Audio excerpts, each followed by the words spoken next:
Well, good morning, West Ham fans. Happy Saturday. Hope you're enjoying your breakfast. Let's talk about some West Ham news, shall we?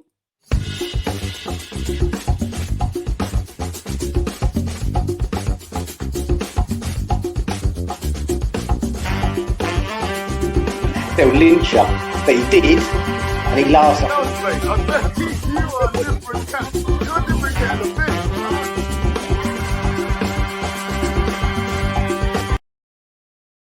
Anyway, I hope your Saturday's going well. If you're new around here, give it a like, give it a comment, give it a share, give it a subscribe. Obviously, no football states tomorrow.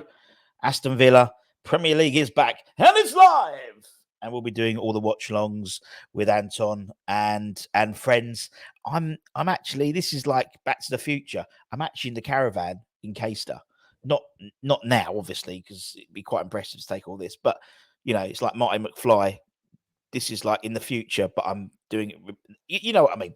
Anyway, a few stories to keep you interested in West Ham over the weekend, over Saturday, obviously before tomorrow, and then then basically West Ham usually ruin our weekends, particularly after an international break as well. There's a little bit of an international, bit of transfer rumours, news, and a bit about the international breaks. Obviously, we've just finished one, and we're going to have another one upcoming in November, and that could be quite interesting for one of our players. But let's talk about some transfer rumours, shall we? Some good old transfer rumours.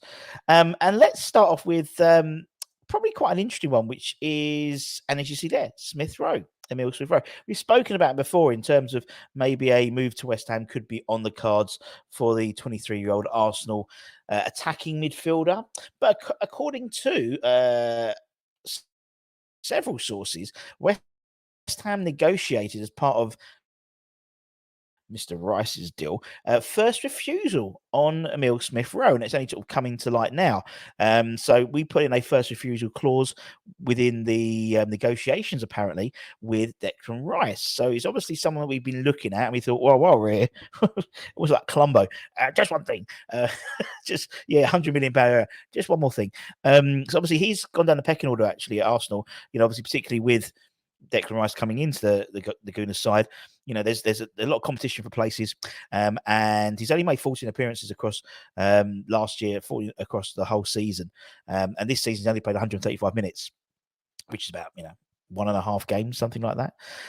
He's got bags of potential, but he's got, the likes of Odegaard, he's got Kai Havertz, they've just spent 60 million quid on, which means, maybe he needs to consider a transfer to a different club to kickstart his career. Now, there was talk of Newcastle also being interested in him, but according to reporting football transfers, David Moyes' side have first refusal on him, which should put us ahead of Newcastle in terms of that. Well, it would do, because we can say yes or no straight away, and then he can go to Newcastle if we don't want him. But the report claims that Smith-Rowe was Moyes' preferred attacking midfield target ahead of Mohamed Kudus. However, obviously we ended up signing Kudus, who ended up joining obviously West Ham after talks with Chelsea stalled, according to his agent, which was revealed on Thursday. But I think Smith-Rowe could be an interesting, particularly if Lucas Paqueta moves on, maybe. So he could, maybe take the mantle potentially for that 10 slot if Lucas moves on in the summer. If we don't negotiate, for example, out of that 85 million, clause out of his contract, offering him a new one, which is apparently something we're looking to do. But yeah, it's quite interesting to see that we've sort of already preempted that, maybe by including a first refusal on him within the negotiations of Declan Rice. Who knows? Je ne sais pas. Je ne sais pas.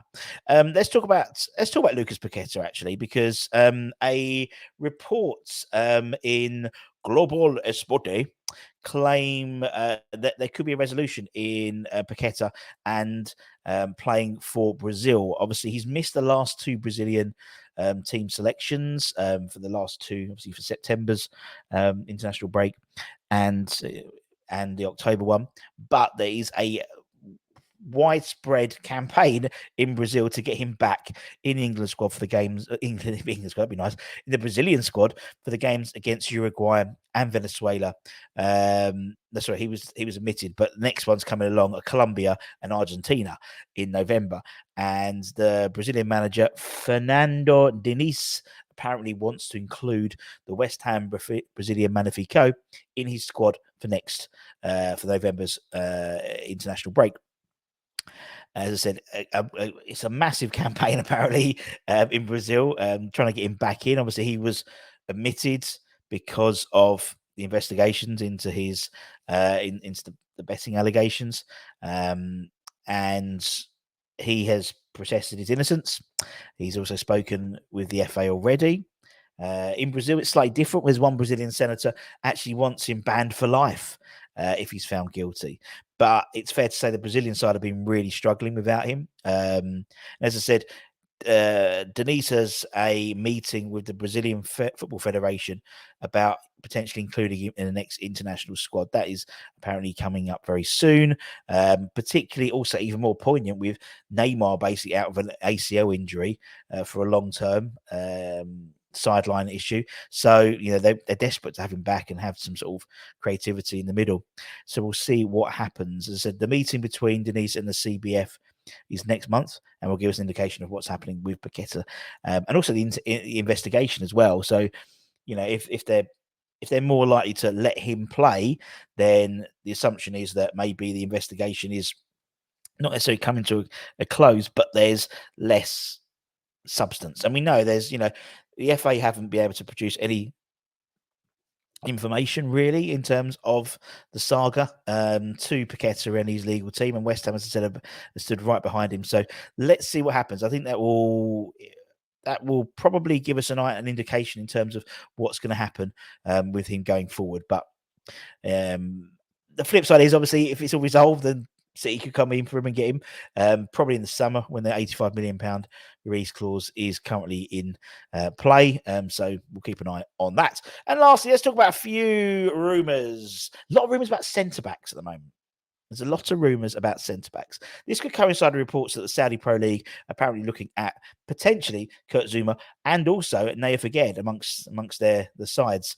And West Ham are potentially, they're bracing themselves for some big bids from the SPL for their two centre halves. Now, obviously, we've got Mavropanos. We've got Mavropanos in, but we've been linked with a couple. Obviously, we've been linked with Hincapié and a few others we've been scouting already. But the latest rumours in terms of two centre-backs start with William Paco from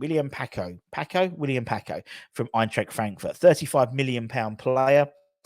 It was reported on Wednesday that us, Crystal Palace and Everton are keeping tabs on the player.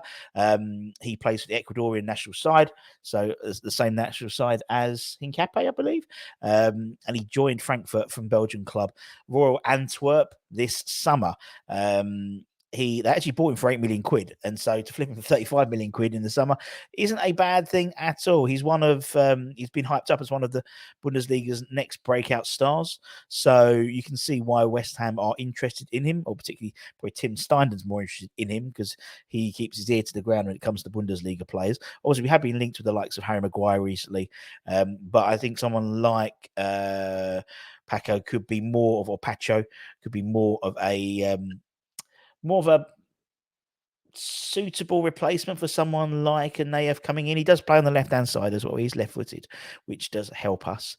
And, if worse comes to worse, if Zouma and Aguerd both leave, then he can come in and have a Mavropanos alongside him. But also, as I said, there's another player you see on the ticker, and that is the Argentinian Colossus, Lucas Martinez Quarta, from Fiorentina. We have apparently been linked with him as well, the 27-year-old Fiorentina defender. Casio and Mercato are linking us with a move for him. Apparently, we're looking at him and he is available, or he could be available for reported 25 million euros, which in today's prices is an absolute bargain, particularly for a player that's, in essence, entering his prime years as a footballer. We also know that Brighton are also interested in him, which again sort of gives a bit of clarity. If Brighton are interested in him as well, he'll be well scouted by them. But it's interesting to see how we've been linked with, a couple more centre halves. There's more links to centre halves than any other player in terms of our squad, which putting two and two together, for me, does assume that there would be some sort of movement, maybe one or two in January potentially of our centre back pairing. I don't think they'd sell Agard and Zuma in the same thing. We know they're Moyes' top two centre halves. We've waited. When we bought Zuma, it was between whether we got Zuma or Agard that year. We waited another 12 months for another, to get Agard in, and actually he went out of it because he signed a new contract with Rennes, and then we got him the next year. So yeah, it's interesting to see. I mean, as I said, Mavropanos is already in the books.